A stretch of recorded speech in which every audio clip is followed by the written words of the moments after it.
Assalamualaikum warahmatullahi wabarakatuh. Ensiklopedia Al-Fatih kembali ke hadapan Anda untuk berbagi info Islami. Semoga menginspirasi aktivitas Anda hari ini. Dan jangan lupa klik tombol subscribe dan aktifkan notifikasi tombol lonceng agar tidak tertinggal berita terbaru dari Ensiklopedia Al-Fatih.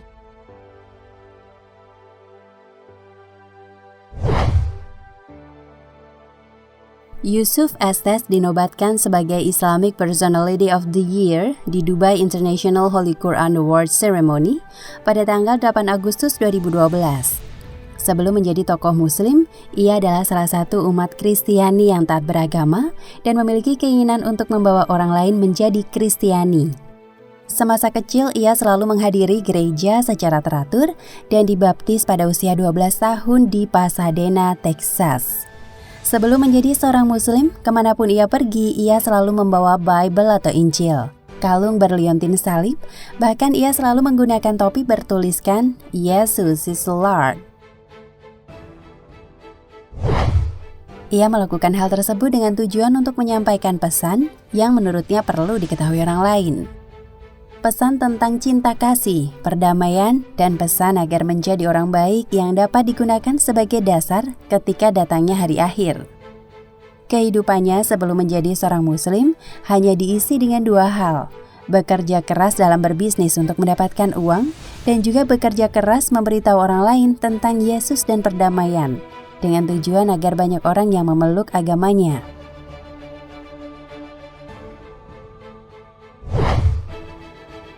Ketika ada seseorang yang bertanya kepadanya mengenai bagaimana perasaannya menjadi seorang Kristen, ia pun menjawab bahwa ketika ia begitu terlibat dalam kekristenan, ia sangat percaya dan ia berpikir bahwa Kristen adalah segalanya.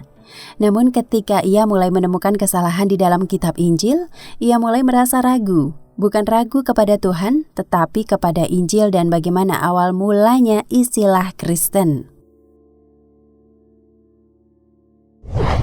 Estes mulai berpikir apabila nama tidak benar, ada kesalahan dalam kitabnya. Ia tidak tahu harus berbuat apa. Mencari alternatif di agama lain pun tidak membuatnya tertarik dan dia tidak pernah mendengar apapun, bahkan bertemu dengan umat Islam. Saat itu ia memiliki pemikiran yang sangat buruk mengenai Islam dan Muslim. Bahkan ia merasa sangat takut untuk bertemu dengan orang-orang Islam. Ia beranggapan bahwa Muslim sangat buruk dalam memperlakukan wanita dan anak-anak. Ia bahkan menganggap Muslim adalah teroris, hingga akhirnya ia bertemu dengan umat Islam dari Mesir yang menjadi klien bisnisnya. Rencana Allah memang tidak terduga. Ia yang dulunya selalu menghindari bertemu orang Islam, akhirnya bertemu dengan orang Muslim, bahkan harus melakukan kerjasama bisnis dengan orang Muslim itu. Estes mengaku dirinya sangat terkejut ketika pertama kali bertemu dengan orang Muslim. Ia sudah membayangkan bahwa orang yang akan ditemuinya adalah orang yang menggunakan baju panjang dengan tali hitam di pinggang, sorban besar di kepala, memiliki satu alis yang panjang, bahkan membawa pedang yang panjang dan tajam.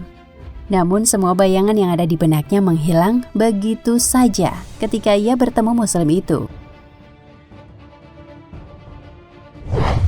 Sosok Muslim yang ditemuinya itu adalah sosok yang sangat ramah dan menyenangkan. Seketika itu ia berpikir bahwa ia bisa merubah Muslim tersebut menjadi seorang Kristen. Namun ternyata Allah membuatnya menjadi seorang Muslim melalui orang itu. Ada salah satu hal yang membuat Estes terkagum-kagum pada sosok Muslim yang ditemuinya. Meskipun orang itu pendiam, rendah hati dan pemurah, ia selalu menjalankan sholat 5 waktu setiap hari. Sosok Muslim itu sangat mengagumkan baginya, lantaran meskipun sibuk bekerja, dia selalu menyempatkan waktu untuk beribadah dengan tepat waktu. Bahkan sholat Jumat pun tak pernah ditinggalkan olehnya. Yang mengagumkan lagi, sosok itu selalu melaksanakan puasa sunnah pada hari Senin dan Kamis. Kejujurannya dalam berbisnis pun membuat Estes dan ayahnya merasa kagum, karena dia selalu memastikan bahwa rekan kerjanya mendapatkan sesuatu seperti yang telah dijanjikan.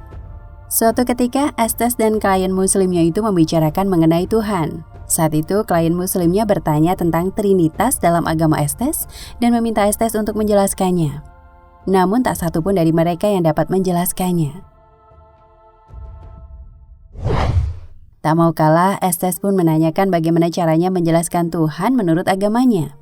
Muslim itu menjawab tentang Tuhannya dengan menggunakan surat Al-Ikhlas. Argumentasi Muslim itu sangat kuat hingga Estes merasa tercengang. Ia lebih tercengang lagi akan makna Tuhan dalam ayat Al-Quran itu. Muslim itu kemudian berkata, "Kami Muslim percaya kepada Yesus." Mendengar pernyataan itu, ia tentunya tidak percaya lantaran Yahudi saja tidak mempercayai apapun tentang Yesus. Padahal Yahudi mempercayai nabi lainnya. Lalu bagaimana cara Muslim percaya pada Yesus? Ya, kami menyebutnya Isa dan kami percaya dia memiliki mukjizat. Ia memperoleh itu dari Allah. Dan kami tahu ia telah menunjukkan kemukjizatannya sejak lahir. Ia bisa bicara saat masih bayi, ucap Muslim itu. Mendengar itu, Estes justru bertanya-tanya. Ia mengaku bahwa ia justru tidak mengetahui hal itu. Ia hanya tahu bahwa Yesus memiliki mukjizat dengan menyembuhkan orang yang memiliki penyakit lepra, menyembuhkan orang lumpuh, bisa menyembuhkan orang buta, dan bahkan menghidupkan orang yang sudah mati. Estes merasa ia saja mengetahui hal tersebut melalui kitab Injil. Ia bertanya-tanya bagaimana cara Muslim mengetahui mukjizat dari Yesus. Banyak pertanyaan mengenai Yesus yang ia tanyakan kepada Muslim itu. Pertanyaan yang ia lontarkan dijawab dengan baik dan sesuai dengan Injil yang dipelajarinya.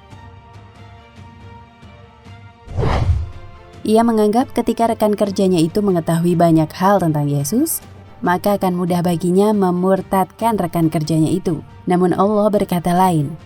Ia dibuat terkejut dengan keputusan temannya yang merupakan seorang pastor Katolik yang ternyata telah memutuskan untuk memeluk Islam. Rasa hati ingin bercerita kepada sang istri, namun hal yang ia dapatkan lebih mengejutkan lagi. Sang istri ternyata juga memutuskan untuk memeluk Islam.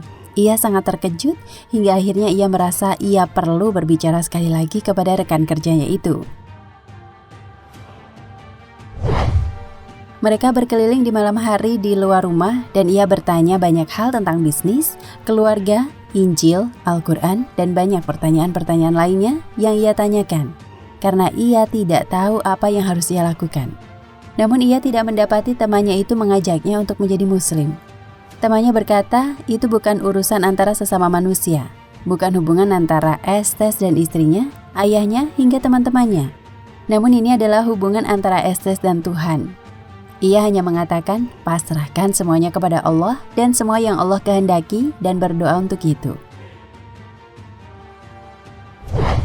Kemudian teman Muslimnya itu pergi meninggalkan Estes untuk sholat. Saat itulah ia meletakkan keningnya di tanah dan berdoa. Tuhan, bila Engkau ada di sana, beri saya petunjuk. Ketika ia mengangkat kepala, ia tahu bahwa ada Tuhan di sana. Tuhan yang esa dan tiada Tuhan selainnya, dan tidak ada sekutu baginya. Dari situlah ia sadari bahwa Nabi Muhammad adalah Nabi penutup yang terakhir, dan percaya bahwa ia harus mengikutinya dan tidak ada pilihan lain. Sejak saat itu, ia memutuskan untuk menjadi seorang Muslim. Wallahu a'lam bishawab. Nah pemirsa Ensiklopedia Al-Fatih, sampai di sini perjumpaan kita kali ini. Semoga menginspirasi.